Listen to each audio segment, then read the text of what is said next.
जय हिंद फ्रेंड, स्वागत है आपका हमारे यूट्यूब चैनल टॉपिक स्टडी में। फ्रेंड, आज वीडियो में हम प्रतिशत निकालना सीखेंगे। तो चलिए फ्रेंड, हम प्रतिशत को निकालना सीखते हैं। तो फ्रेंड, हमारे सामने यहाँ एक प्रश्न दिया गया है कि 460 का 10% कितना होगा। 460 का 10% कितना होगा। तो चलिए फ्रेंड, हम 460 का 10% निकालते हैं। तो फ्रेंड, 460 का 10% निकालने के लिए सबसे पहले यहाँ लिखेंगे 460 का 10%। ठीक है, सबसे पहले हम लिखेंगे 460 का 10%। अब यहाँ हम बराबर करेंगे, 460 को एक बार लिख लेंगे, 460 को एक बार लिख लेंगे।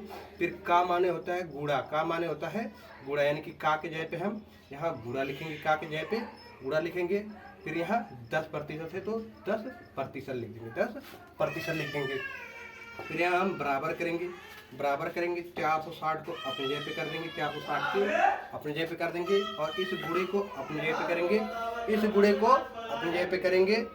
फिर इस 10 को अपनी जगह पे करेंगे और इस प्रतिशत को हटा देंगे, इस प्रतिशत को हटा देंगे। जब इस प्रतिशत को हटाएंगे तो 1/100 से गुणा हो जाएगा, 1/100 से गुणा हो जाएगा, 1/100 से गुणा हो जाएगा। अब हम इस जीरो को इस जीरो से काट देंगे और इस जीरो से इस जीरो को काट देंगे। अब यहाँ देख लेते हैं क्या क्या बचा है। यहाँ बचा है 4 और 6, यानी कि 46 बचा है। यहाँ 46 बचा है। फिर गुणे बचा है, अब यहाँ 1 बचा है, 1 बचा है। फिर यहाँ गुणे बचा है, फिर यहाँ 1 बटा है, यहाँ 1 बचा है। फिर यहाँ बटे है, यहाँ 1 है। अगर किसी के बटे कुछ ना हो तो उसके बटे हम अपने मन से 1 कर सकते हैं, यानी कि इसके बटे हम 1 कर देंगे, इसके बटे हम 1 कर देंगे। अब यहाँ बराबर करेंगे, 1 का गुणा 1 में करेंगे। यहाँ इसको हम 46 को एक बार लिख लेते हैं, इसको हम 46 को एक बार लिख लेंगे। फिर यहाँ गुणे है तो गुणे कर देंगे। 1 का गुणा हम 1 में करेंगे तो 1 ही होगा। 1 का गुणा 1 में करेंगे तो 1 ही हो जाएगा। फिर बटे में 1 का गुणा 1 में करेंगे तो 1 ही हो जाएगा। अब इसको एक बार हम फिर से यहाँ उतार लेते हैं। यहाँ कितना बचा है, 46 गुणे 1/1।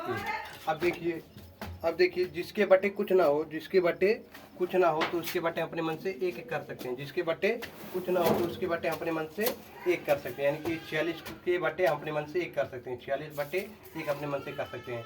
अब हम 46 का गुणा 1 में करेंगे तो 46 से करना 46 हो जाएगा, 46 से करना 46 हो जाएगा। अब 1 का गुणा 1 में करेंगे तो 1 ही हो जाएगा। अब हम 46 में 1 से भाग देंगे तो 46 बार में 1 कटेगा, यानी कि हम जब 46 में 1 से भाग देंगे तो 46 ही आ जाएगा, 46 ही आ जाएगा। यानी कि हम कह सकते हैं कि 460 का 10% बराबर 460 का 10% बराबर 46 हो जाएगा, 46 हो जाएगा। यही आंसर हो जाएगा। तो फ्रेंड, हम एक प्रश्न को और समझते हैं। जैसे कि आप देख सकते हैं हमारे सामने एक दूसरा प्रश्न दिया गया है कि 580 का 20% कितना होगा, यानी कि 580 का हमें 20% बताना है, 580 का 20% बताना है। तो यहाँ हम सबसे पहले लिखेंगे 580 का 20%, 580 का 20%। फिर यहाँ हम बराबर करेंगे, 580 को एक बार लिख लेंगे, 580 को एक बार लिख लेंगे। फिर का माने होता है गुणा, यानी कि हम का के जगह पे गुणा लिख देंगे, फिर 20 को अपनी जगह पे लिखेंगे। फिर इस प्रतिशत को हटा देंगे, प्रतिशत को जब हम हटाएंगे तो 1/100 से गुणा हो जाएगा, 1/100 से गुणा हो जाएगा। अब इस जीरो से हम इस जीरो को काट देंगे और इस जीरो को इस जीरो से काट देंगे। अब बचा कितना है, 5 और 8, यानी कि 58 गुणे 2 गुणे 1। अगर किसी के बटे 1 हो तो उसका मतलब कुछ नहीं होता, इसको हम यहीं छोड़ देंगे, इसका मतलब कुछ नहीं है।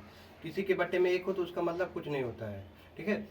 अब हम 58 को एक बार लिख लेंगे, फिर गुणे को एक बार लिख लेंगे। फिर 2 का गुणा 1 में करेंगे तो 2 ही हो जाएगा, 2 एकन्नम 2। अब हम 58 और 2 का गुणा करेंगे, तो देखते हैं कितना होता है। 2 का गुणा 8 में करेंगे, 2 8 16, 2 8 16 को 6 हासिल बचेगा 1, 2 8 16 को 6 हासिल बचेगा 1, 2 5 10 1 हासिल 11, 2 का गुणा 5 में करेंगे 10 हो जाएगा और 1 हासिल बचा था 11, यानी कि 116 आ जाएगा, 116 आ जाएगा।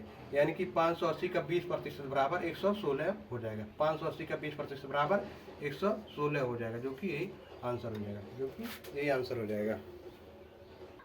तो चलिए फ्रेंड, प्रतिशत को हम 1% के माध्यम से समझते हैं, एक और प्रश्न के माध्यम से समझते हैं। जैसे कि आप देख सकते हैं हमारे सामने तीसरा प्रश्न दिया गया है कि 700 का 30% कितना होगा, यानी कि 700 का 30% हमें बताना है, 700 का 30% बताना है। तो सबसे पहले लिखेंगे 700 का 30%, यानी कि 700 का 30%। अब यहाँ हम बराबर करेंगे, 700 को एक बार लिख लेंगे, का के जगह पे गुणा लिखेंगे, फिर 30 को एक बार लिख लेंगे, फिर प्रतिशत के स्थान पर हम 1/100 से गुणा कर देंगे, प्रतिशत के स्थान पे 1/100 से गुणा कर देंगे। अब इस जीरो से इस जीरो को काट देंगे और इस जीरो को इस जीरो से काट देंगे। अब बचा कितना है, बचा यहाँ 7 जीरो यानी कि 70 बचा है, गुड़े बचा है, यहाँ 3 बचा है, यहाँ गुड़े बचा है, यहाँ 1 बचा है, यहाँ इसके बट्टे में 1 है। अगर किसी के बट्टे में 1 हो तो उसका मान और मतलब कुछ नहीं होता है, अगर किसी के बट्टे में 1 हो तो उसका मान और मतलब कुछ नहीं होता है, यानी कि हम इसे यहीं छोड़ देंगे। अब बराबर करके यहाँ हम 70 को एक बार फिर से लिख लेंगे, फिर गुड़े को यहाँ ले लेंगे। अब हम 3 का गुणा 1 में करेंगे तो 3 एकन्ना 3 ही हो जाएगा, 3 ही हो जाएगा।